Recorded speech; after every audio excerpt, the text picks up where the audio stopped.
Buenas, buenas. Querido, ¿cómo estás tú? Qué gustazo tenerte y verte, vale. Igualmente, hermano, qué bueno verte, sobre todo sano y salvo.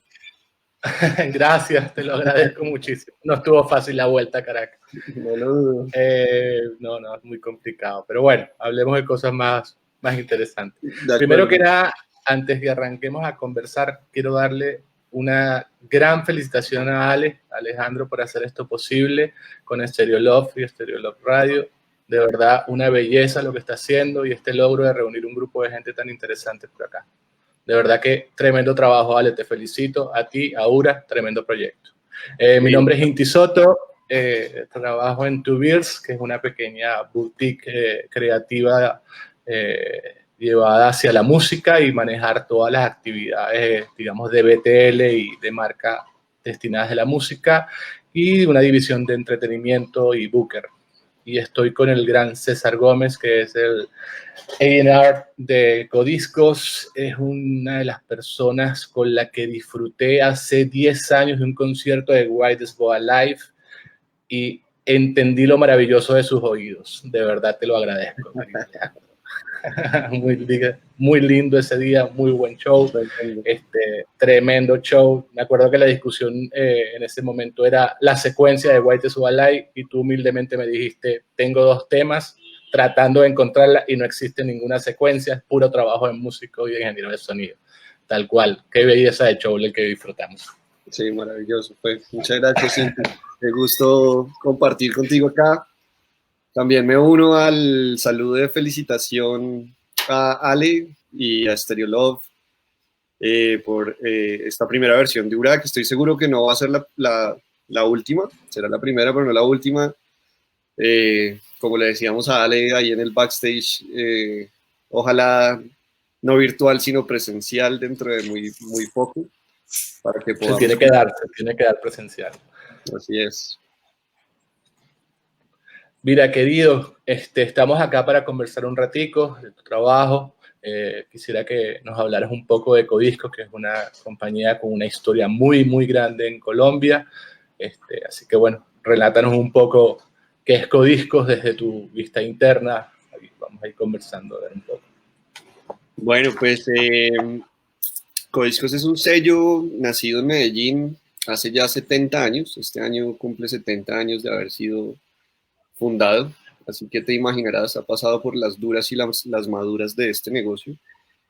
Empezó siendo justamente una compañía de producción fonográfica, puntualmente desde la creación, además de los discos. Era una empresa que se dedicaba también a hacer prensajes de discos. Prensaban discos también. Prensaban discos, así es. Y fue la primera compañía latinoamericana, además, que trajo pues, las licencias y la posibilidad de imprimir discos de los Beatles, Rolling Stones, de todos estos grandes artistas europeos en esa época como de los 60s. Y además un referente de la música latinoamericana muy importante, ¿no? No sé, Julio Jaramillo, Carlos Gardel, por nombrar algunas de las grandes leyendas de la música latinoamericana, y obviamente un ícono de la producción fonográfica desde el mundo de la salsa y el vallenato. Es como esos pilares importantes que tiene la compañía. En Codiscos surgió, creció el grupo Nietzsche, que es una insignia de nuestra música colombiana, de la salsa colombiana. Maelo Ruiz y otras grandes estrellas de la salsa latinoamericana. Por ahí vi a los Diablitos también. Los Diablitos, un grupo vallenato muy importante. Me hizo y me dio un grato recuerdo, porque yo en alguna oportunidad en el oriente del país, en Puerto La Cruz, me hice la suplencia a un gran amigo, ingeniero de sonido.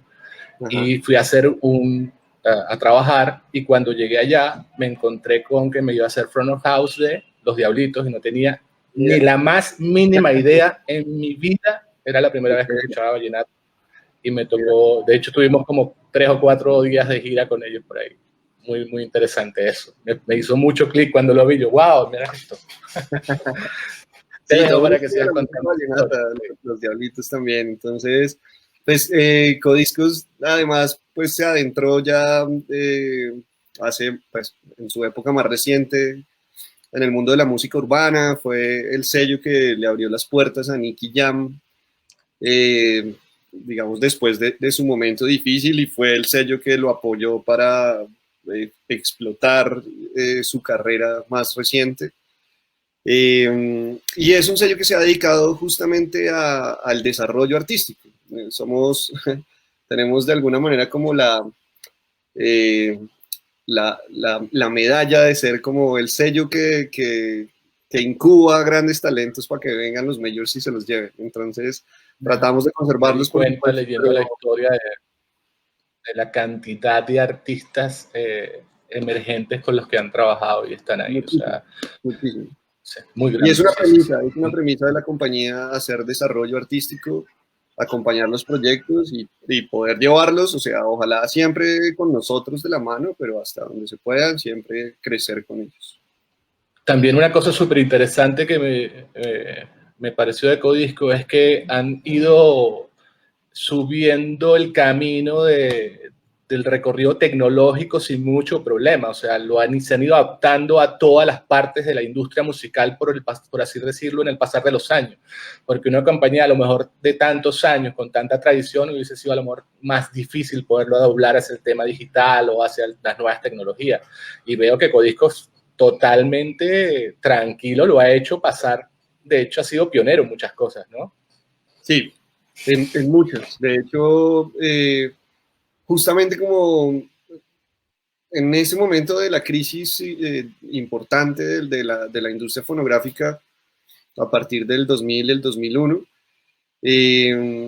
pues Codiscos entra justamente como a hacer inversiones importantes e implementaciones importantes desde el punto de vista de la tecnología, apoyándose sobre todo en un catálogo muy poderoso, ¿no? O sea, pues, para que una compañía de estas sobreviva durante tanto tiempo, lo que tiene que hacer es sacarle mucho provecho a su catálogo. El catálogo de Codiscos es maravilloso.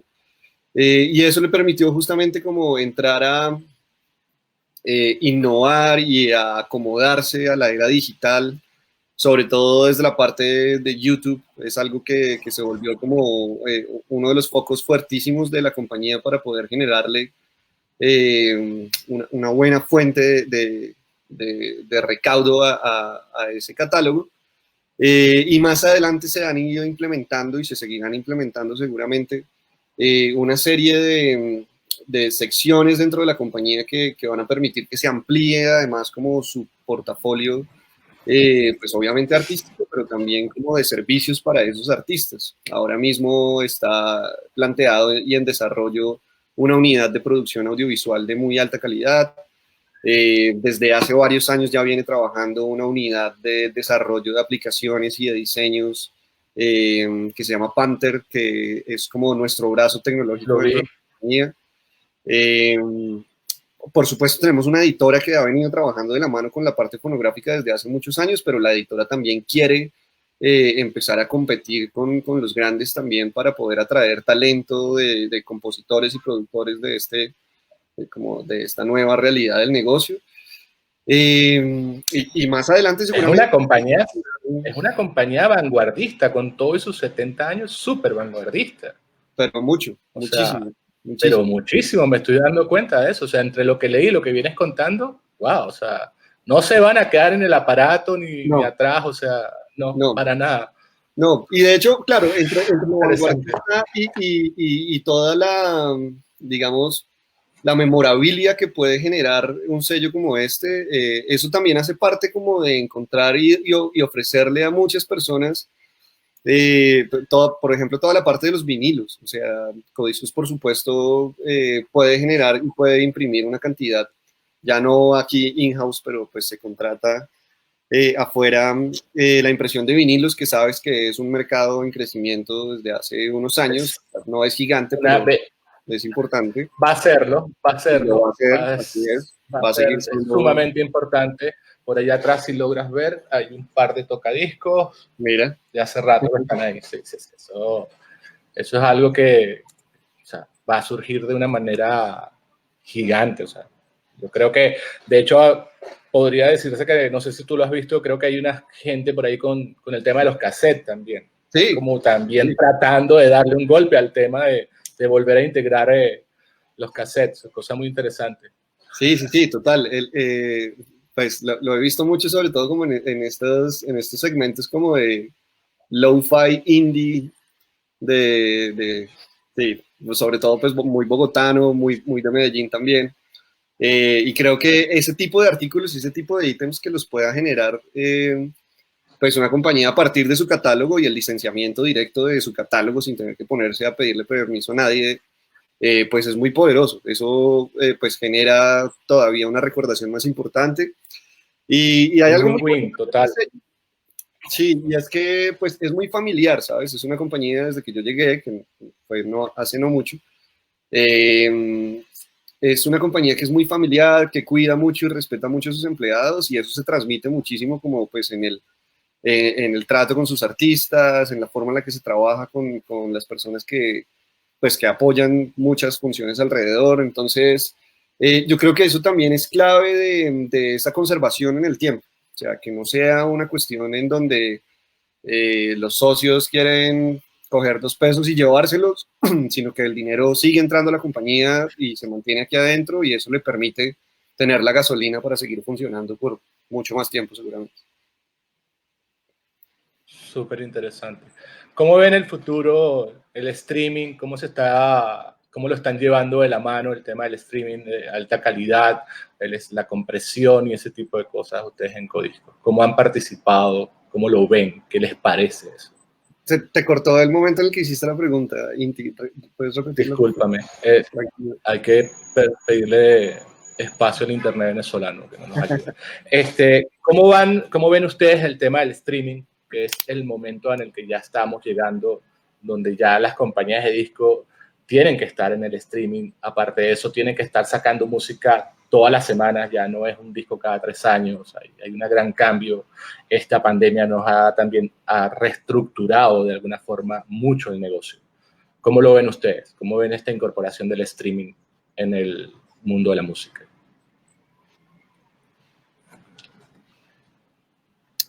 Bueno, es clave entender que definitivamente pues, el consumo mayoritario de la música está ahí y hacia allá va. Yo creo que en territorios como el latinoamericano en particular todavía hay mucho espacio para el crecimiento definitivamente.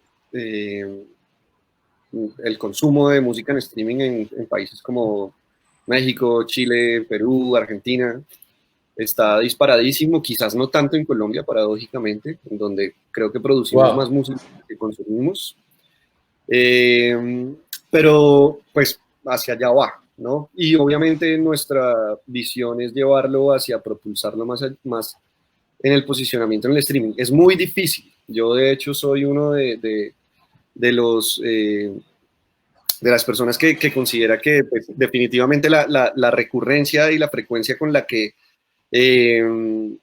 se saca música es una forma muy compleja de competir en este negocio actualmente.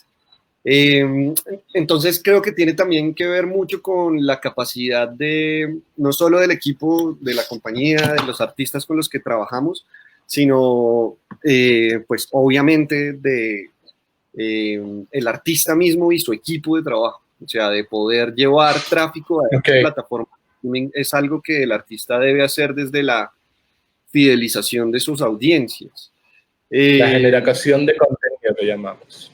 Total, mucha generación de contenido que es muy demandante, por supuesto, contenido además que sea muy, que genere mucha identificación en esa audiencia particular de ese artista. Obviamente es muy distinto como, no sé, nosotros generar contenido para El Binomio de Oro, un artista vallenato colombiano de 35 años de trayectoria, que generarlo para, no sé, Moncas, que es como la gran promesa de la música urbana colombiana y latinoamericana, porque le están hablando a dos segmentos Okay. diferentes. Y quizás el consumo justamente de la música en esos dos segmentos es muy distinto. Quizás lo de Moncas se pueda consumir mucho más en streaming que lo que se pueda consumir lo de, pues, no El Binomio de Oro porque es muy grande, pero sí de otro artista vallenato. Entonces, Eso es algo que nosotros le damos mucho foco, el entendimiento de las audiencias de cada uno de esos artistas para nosotros generar estrategias con el equipo de marketing y llevar el consumo al streaming. Yo siento que hay unos competidores muy interesantes y muy fuertes ahora en este negocio que solo es beneficioso, de hecho, para un sello como este, porque se generan muchos más outlets y más lugares en donde la gente consume y encuentra música y descubre música. Lo vuelve un poco más difícil para el artista independiente, creo, pues porque el posicionamiento en todos esos sitios requiere como de muchos más esfuerzos, muchos más recursos, mucha más infraestructura. Mucho más recursos. Sí, veo con muy buenos ojos el crecimiento de Amazon. Creo que Amazon está haciendo una apuesta muy interesante que va, pues es una compañía tan grande, con tanta fuerza, con tanto músculo financiero, que yo creo que ellos pueden llegar a entrar a competir con mucha fuerza. Espero que así sea. Los artistas no pongan el ojo solo en una plataforma de streaming. Eso pasa con mucha recurrencia con Spotify. O sea, es como métanme en las listas de Spotify y está muy bien, obviamente, pero quizás hay artistas que no están listos o sencillamente no funciona en su audiencia. En fin, son un montón de cosas. Y tener esa posibilidad de que el streaming abra nuevos caminos de consumo para las nuevas generaciones, además, pues solo es beneficioso para el negocio. A mí me encanta cuando tú empiezas a hablar del tema tecnológico, porque eres una persona que lo conoce, pero al pelo. Y cuando lo interpretas con el tema musical, es como para darse gusto escuchándote de verdad. Quisiera que nos hablaras un poquito de tu trabajo como tal en la disquera. ¿En qué andas? ¿Qué es lo que estás haciendo? Y por favor, métele un poquito más de ese tema tecnológico tan maravilloso que lo manejas también. Bueno, dale. Tengo varias funciones. Hay una particularidad digamos, de esta función de la IR en esta compañía y creo que en este mundo moderno, y es que no es la función de la IR clásico como se hacía antes, en donde pues tenías que dedicarte como a encontrar el talento.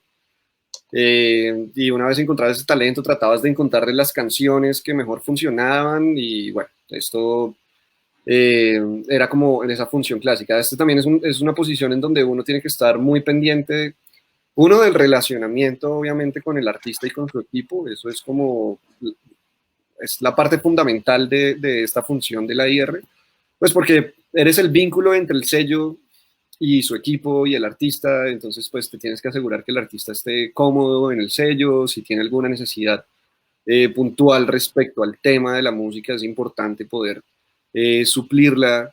Hay que tener en cuenta que más allá de cualquier cosa, pues estamos hablando con personas que son sensibles, que tienen unas necesidades específicas, que tienen unos egos también que son difíciles de manejar. Que también son específicos.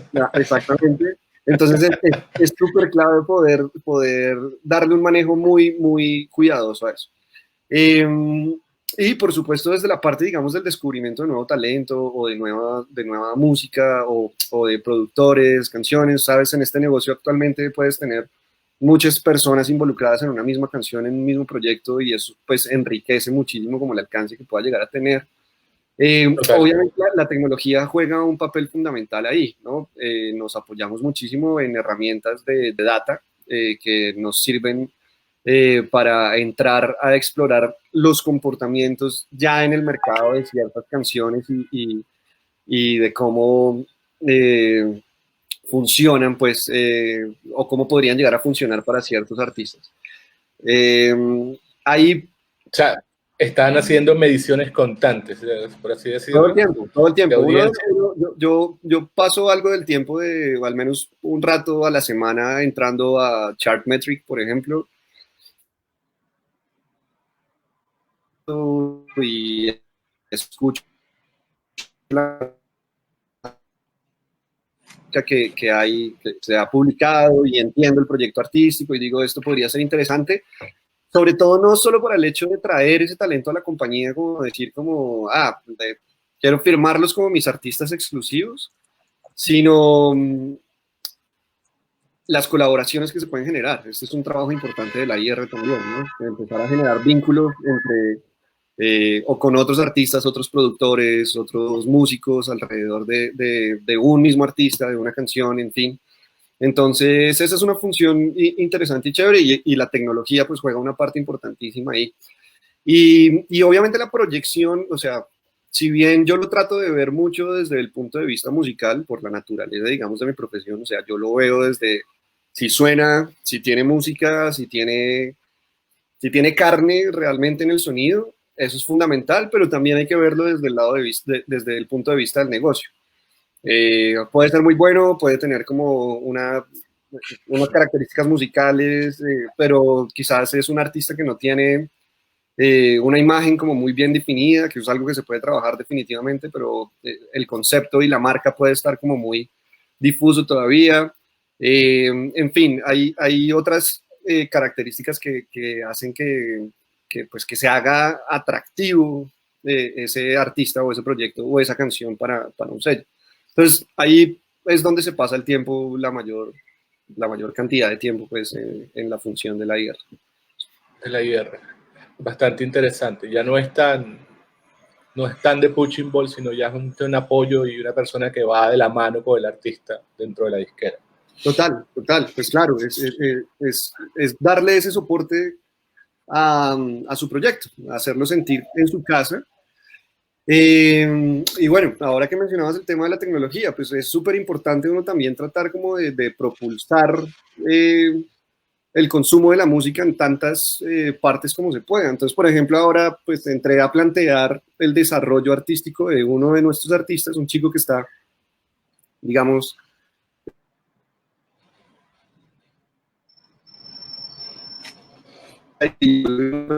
lo que lleva mucho como hacia la parte del gaming y como la identidad hacia los videojuegos y todo esto.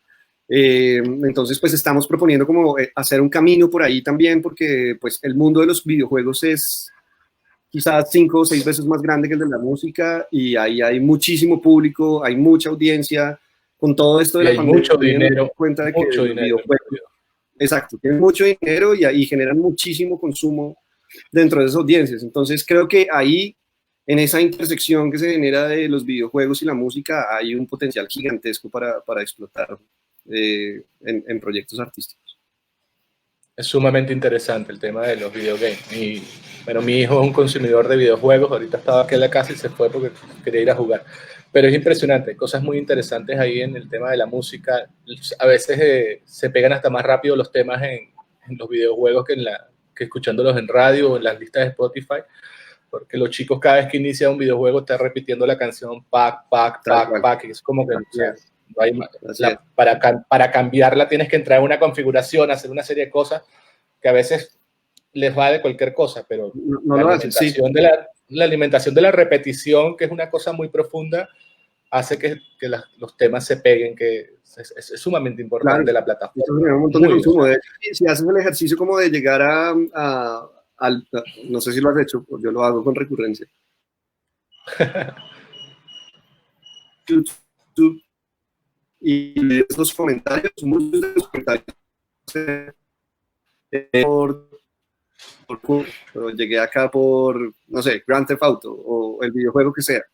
Gente que quizás ni siquiera entiende la letra, porque puede que sea como de la radio en español de Grand Theft Auto, pero escuchar la canción les gusta y llegan ahí por el videojuego. Entonces, ahí entramos también en otra parte importante del negocio que de hecho olvidé mencionarla, y es la parte de la sincronización. O sea, la sincronización es algo que pues propulsa a los catálogos y los artistas a un nivel impresionante. Recientemente Codiscos logró...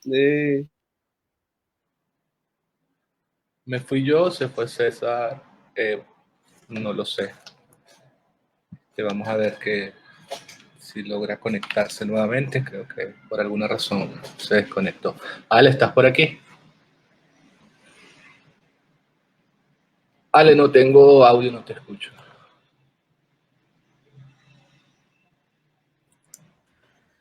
Qué bien, sí, qué bien. César nos estaba contando de las sincronizaciones. ¿Qué tal? Más bien aprovecho para saludarlos a ambos. Hey, Ale. Ale, ¿cómo estás? Felicidades con este proyecto. Sí, felicitaciones. retomemos lo de la sincronización. Me parece sumamente interesante, es algo que no lo conozco, pero sí me gustaría escucharlo de primera mano de ti. Claro, entonces, pues bueno, la sincronización es justamente cuando se genera esta licencia de utilizar la música en un audiovisual o un videojuego, justamente. Okay. Entonces, pues quien tenga la titularidad de los derechos tiene que dar digamos, la autorización de la licencia para poder sincronizar. Y es el caso de todos los videojuegos que conozcas en donde están utilizando música de algún artista X, lo que sea. Eso es una sincronización, y por supuesto lo que pasa en el cine y la televisión también. Entonces en Codiscos recientemente se sincronizó para el tráiler de una película que va a sacar Disney muy pronto, sobre Colombia, que se va a llamar Encanto. Se llama Encanto la película. El tráiler fue justamente una sincronización de Codiscos de digamos, la obra más representativa de la música colombiana, que se llama Colombia, Tierra Querida, en una versión grabada por Codiscos, compuesta por el maestro Lucho Bermúdez, y eso pues generó un impacto tremendo. Vieras la noticia que se generó alrededor de eso, y cómo empiezas justamente a ver eso en los datos, como las búsquedas, las optimizaciones de motores de búsqueda, y todo eso empieza a generar un impacto tremendo en el consumo de esas canciones. Entonces, esa parte de las sincronizaciones también le da un poder bien importante al posicionamiento y al consumo de la música en distintos espacios. Y los videojuegos aportan muchísimo también a eso. Sí, bueno, estamos entendiendo que a pesar de que los discos de acetato están volviendo y los cassettes también, la tecnología está inmersa, así queramos volver a la paz. Completamente. Y creo que es lo maravilloso también que tiene, ¿no? O sea, yo creo que una de las cosas más interesantes que tiene es que, pues, o sea, hay gente que la música está llegando a todos lados con una rapidez profunda, cosa que no sucedía antes. Antes, hace 20 años tenías que esperar que alguien viajara, que trajera el disco, que te lo grabara, que te hiciera algo con eso, y era como más lento el proceso de distribución o de la escucha. Ahorita cualquier persona en cualquier parte del mundo puede escuchar cualquier canción de cualquier parte del mundo sin ningún tipo de problema, y eso es algo que se tiene que seguir motorizando de alguna manera, ¿no? Totalmente. ¿Qué opinión tienes de los sistemas de streaming y la alta calidad en la música? Eso es una cosa interesante que hablar contigo. Sí, yo soy muy fan de eso. O sea, soy un defensor del buen sonido, quizás por la profesión y el gusto, y pues yo estudié producción de audio y me encanta. No puedo decir que soy un audiófilo porque en algún momento renuncié a comprar porque me estaba quebrando. Entonces dije, como no, voy a escuchar como escuchan los mortales. Pero me encanta que además hayan propuestas desde la tecnología y desde los servicios de streaming que justamente estén trabajando esa parte del sonido de alta definición. Lo hace Deezer me encanta lo que está haciendo Deezer con el sonido hi-fi. Creo que el aporte de estos sistemas controlados por voz, como Sonos, en donde el sonido es de buena calidad y puede reproducir audio de alta calidad, eso es súper importante para el negocio, porque pues definitivamente, insisto, como yo le meto tanto el arte detrás a la creación, a veces es muy duro saber que estás creando algo y alguien lo va a estar escuchando en unos audífonos que los acaba de comprar en la tienda de la esquina y están saliendo del convertidor de su celular que suena terrible. Entonces ahí se pierde mucho, ahí se pierde muchísimo. Entonces creo que estos incentivos que ha hecho la industria como por crear hábitos de consumo de sonido de alta calidad,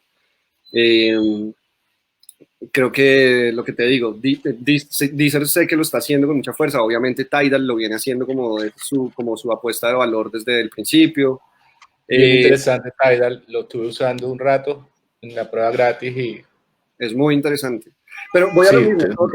Básicamente te daña un poquito porque después no quieres escuchar las cosas en otro tipo de formato, entonces tampoco es la idea porque, o sea, sabemos el costo que viene en la cadena de producción cuando tú escuchas música, o sea, tienes que tener un buen amplificador, tienes que tener un pre bueno, tienes que tener unas buenas cornetas, unos buenos cables, entonces todo eso lleva a un gasto que hay veces que se sale un poquito del presupuesto normal. Total, total. Sí, o sea, yo creo que es en todo caso, yo creo que la creación de audiencias va también hacia allá, o sea, eso es algo que en donde el artista también puede llegar a preocuparse, como de pedirle a su público que encuentre lo que hay de magia detrás de la creación musical, de la grabación, de la producción. Es algo pues, que enganche. Hay gente que le gusta. Creo que también, por supuesto, está muy definido o va muy de la mano con el estilo musical, como con el género o lo que sea. Pero pues creo que hay géneros musicales que se prestan mucho como para invitar a la gente a que escuche bien la música, ¿sabes? Pues, sí, no es fácil, pero debería ser así. Realmente. Sí, deberíamos abogar un poquito más por eso, ¿no? Totalmente. Porque de verdad hay cosas que a veces uno se pone audífonos para escuchar algo y cuando sale esa pieza en radio o en una reproducción aleatoria de alguna cosa, se ya va, esto lo grabaron con qué, con un rayo de carne, o sea, cosas que no funcionan, o sea, el tema de la compresión musical es algo bastante delicado. O sea, bueno, a veces yo me acuerdo hace muchos años que tú estabas escuchando un DJ y de repente él ponía un tema y escuchabas la deficiencia porque era un tema bajado, descargado de internet, de un MP3 que era una porquería y no era un archivo de alta calidad. Eso se siente también. O sea, sí. Creo que hay una responsabilidad artística también ahí que con la... Y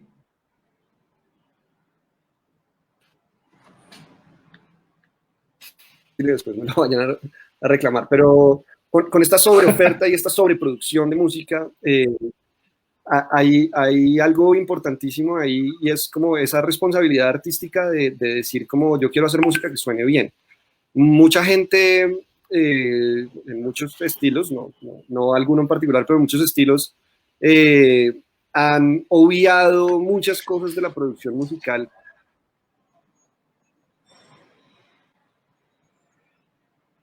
Se da cuenta que utilizando los samples por ahí que los bajaron de cualquier parte, no se esfuerzan mucho como por darle como sabor y sazón a los sonidos. Y el mismo mercado filtra, ¿sabes? Yo siento que igual quienes no le dan como ese amor a la creación y están haciendo es en masa y en masa y en masa, pues claro, haciendo en masa, si tú haces 1000 canciones, pues quizás una ahí te funciona, pero pues es una sola. Es chévere que funcionaran muchas más canciones, que se tomaran un poco más de tiempo en crearlas y que hicieran proyectos que tuvieran un impacto más grande desde lo sonoro. O sea, para mí, en todo caso, la música sigue siendo, y siempre lo será, una cuestión sonora, de la producción, de la riqueza en el oído. La sensación que produce la música. Total. No solo auditiva, hay sensaciones físicas que produce la música. Exactamente. Ya que entramos en ese parámetro de las sensaciones físicas y auditivas de la música, ¿qué opinión tienes todo esto que está pasando? Streaming digitales, conciertos online, ya no nos estamos viendo para los shows, ya no escuchamos sino a través de los equipos de mala calidad, por decirlo de alguna manera, del televisor o de las cornetas, los speakers de tu computadora, porque o sea, estamos sufriendo los que nos gusta un show donde necesitas tener una presión en el cuerpo de una cantidad de decibeles, estamos sufriendo, o sea, fuera de lo que nos lleva a nuestro trabajo, ¿no? Imagínate que justo como al principio de la pandemia, cuando todos estábamos encerrados y eso, y empezó esta oleada de live streams de todo el mundo tocando en Instagram y tocando en Facebook y tocando en todas partes. Yo puse un post en mi Facebook diciendo como pues que heavy lo de los lives, pues que tantos, pero que si iban a hacer lives pues que sonaran bien, porque si suenan mal, ¿para qué los hacen? Y se me vino un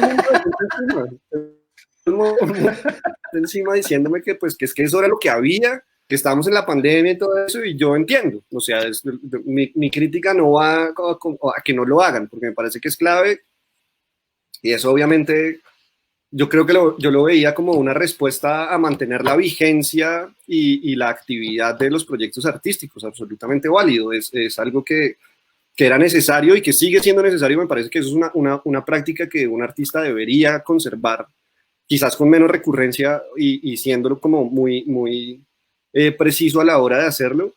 Pero yo creo que esa parte estaba muy descuidada, la parte del sonido, de la calidad, de cómo suena, porque a mí personalmente, yo entraba algunas veces a estos lives y sonaban tan mal que me sacaban en 5 segundos. O sea, yo no quería estar ahí más escuchando eso. Yo decía como que me voy a aguantar esto otra media hora o lo que sea, no lo quiero escuchar más.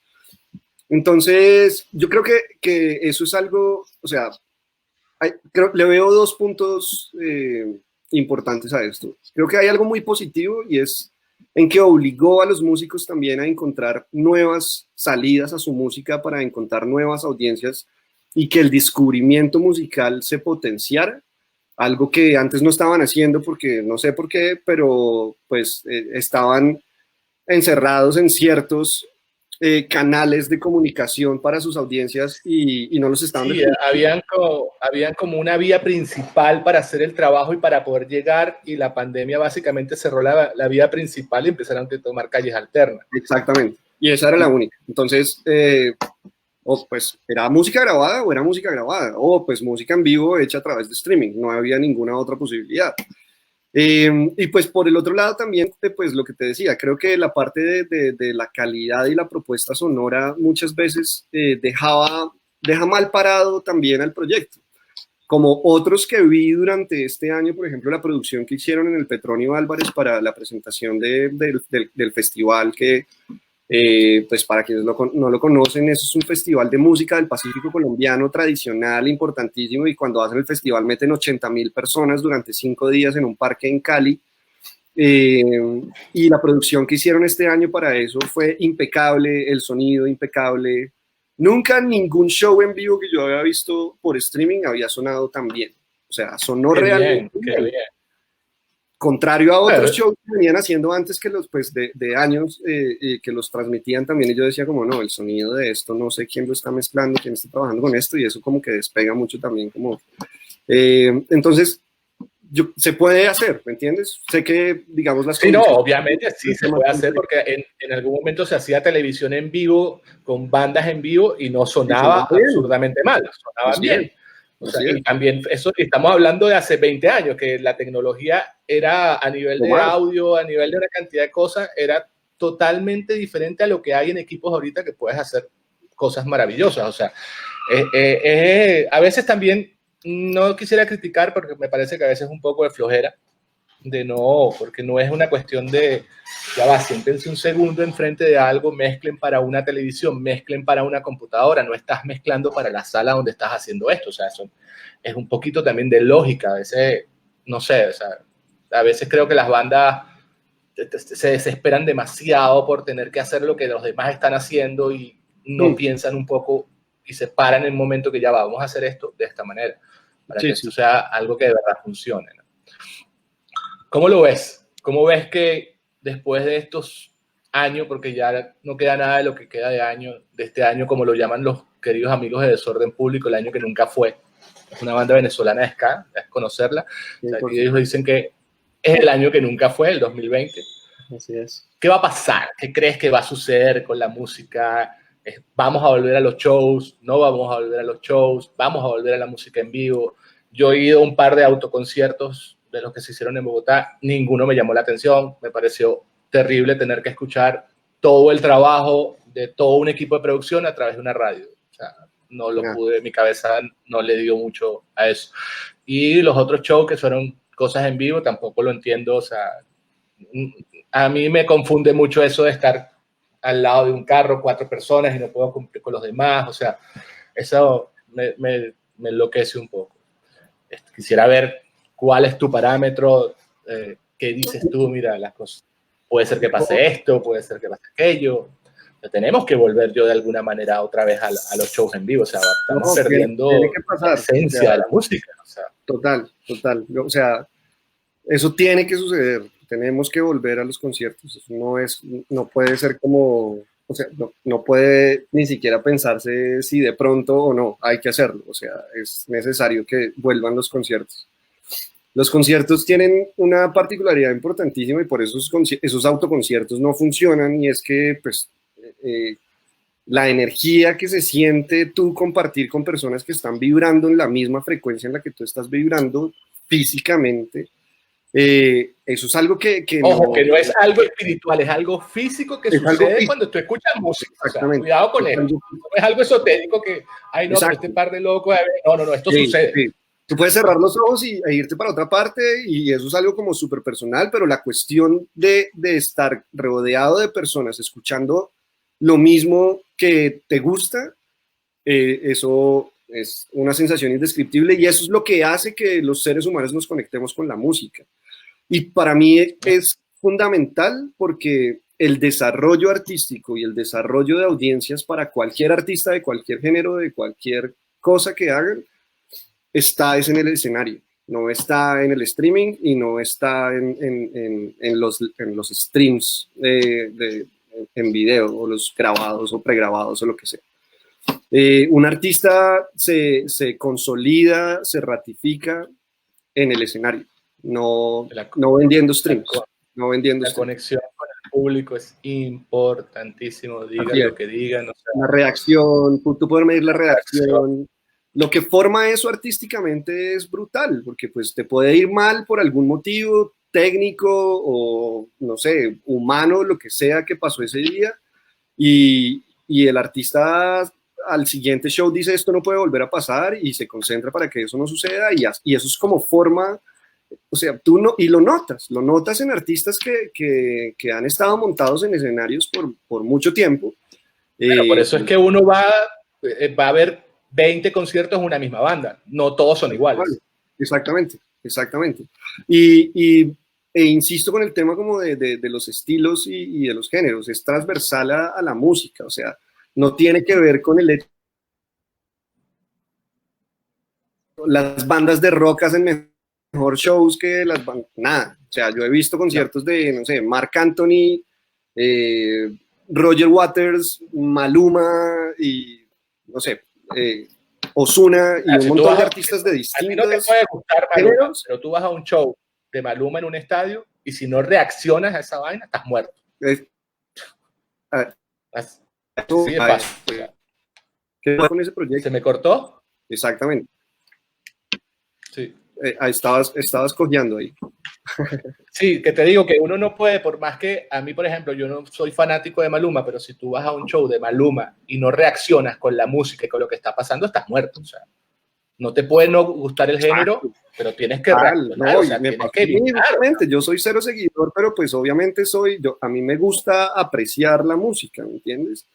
Y pues claro, uno ve ese montaje, ve ese show, ve esas luces y wow, o sea, ahí hay algo. ¿Sí? Y la gente se conecta con ese algo, más allá como de toda esta figura que hay detrás y el marketing que le han hecho para propulsar el consumo de su música, pero es lo mismo como, no sé, un concierto de Roger Waters. Para mí el mejor concierto de mi vida al que he ido es un concierto de Roger Waters en Bogotá, o sea, nunca lo va a superar nada, ¿me entiendes?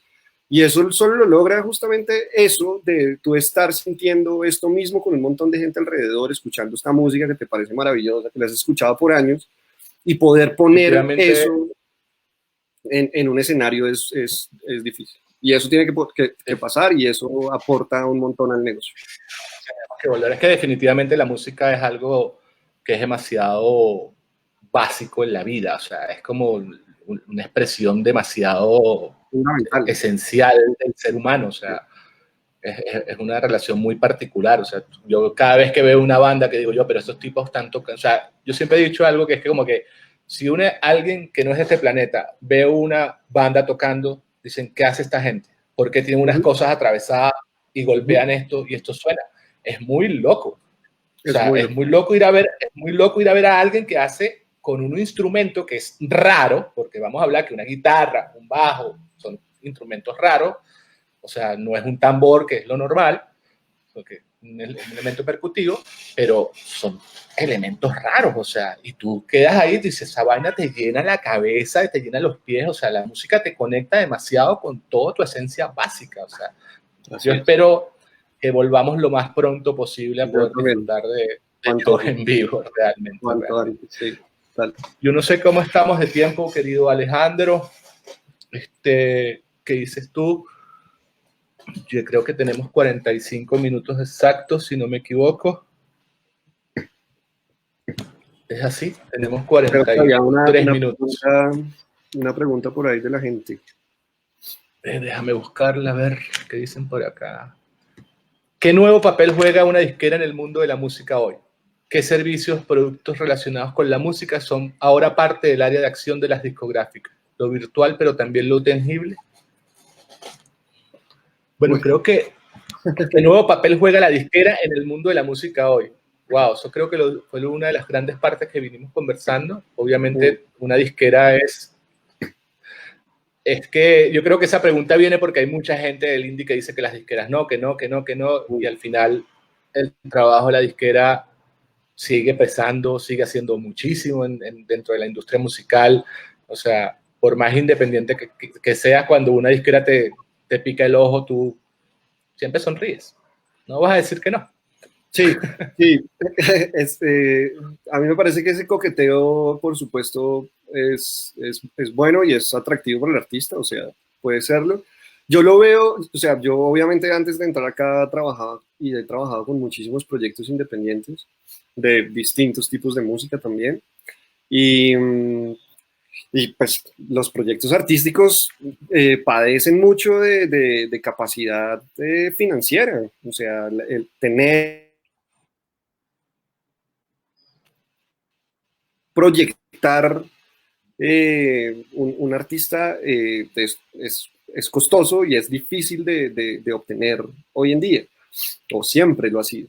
Y la disquera es justamente ese apoyo que puede llegar a ser. ¿En qué medida? Eso depende del tamaño de la disquera y depende de cuáles sean las condiciones. Eso, pues, eso es algo que se entra a mirar caso por caso. Pero las disqueras pueden entrar a suplir, y por disquera, es que el término disquera es como medio Bueno, pero así se llaman. Sí, así se llaman. Así se llaman. Pero sí, como, no necesariamente hacia los discos. Pero sí, que sea como este canal, que sea como este apoyo para poder propulsar un proyecto artístico, para mí me parece que tienen toda la vigencia todavía. Normalmente están manejados con gente que tiene experiencia, que saben llevar el proyecto y que si te firman en ese sello específico es porque saben entrar en ese mercado específicamente también. Entonces yo creo que es cuestión de explorar. Normalmente es muy difícil como uno llegar a un sello y que el sello lo firme. Es lo que tú dices, el momento en que el sello coquetee con el artista es otra cosa. Y creo que son oportunidades que hay que analizar bastante bien. Sí, yo creo que ahí es una base de negociación y nadie te está obligando a firmar nada que tú no quieras, así que lee bien las letras pequeñas y como dice, yo tengo un gran amigo que se llama David Rondon, que es un DJ, un tipo fascinante del conocimiento de la música, que él dice que lo primero que deben hacer los músicos es estudiar un pequeño cursito de administración. De acuerdo. Para que puedan manejar sus pequeñas finanzas y empiecen a trabajar para que después no estén discutiendo ni peleando con las disqueras. Y de derecho de autor también, de derecho de autor. También, mucho. David, de hecho, hizo un máster en Music Business en Barcelona y le interesa mucho el tema del derecho de autor. Te lo voy a presentar. Podrías conversar interesantemente con él. Bienvenido. Mira, creo que el gran Alejandro nos está diciendo que nos quedan unos minutos para cerrar. Así es. Yo quiero de verdad agradecerte muchísimo esta conversa. Diego, que tenía muchos nervios de hacer una conversación de este tipo, no es la primer live que hago, pero de verdad ha sido como una conversa con unas polas, como fue la última que tuvimos. Tal cual. Alejandro, que se repita. Mil gracias por todo. Alejo, gracias. Felicitaciones otra vez y que la próxima en verdad sea con cervecita en algún lugar de Latinoamérica. En una playita en Costa Rica. En Costa Rica. Ale, te mandamos un abrazo. Gracias, Aura. Gracias a todos. Nos vemos pronto. Amigos.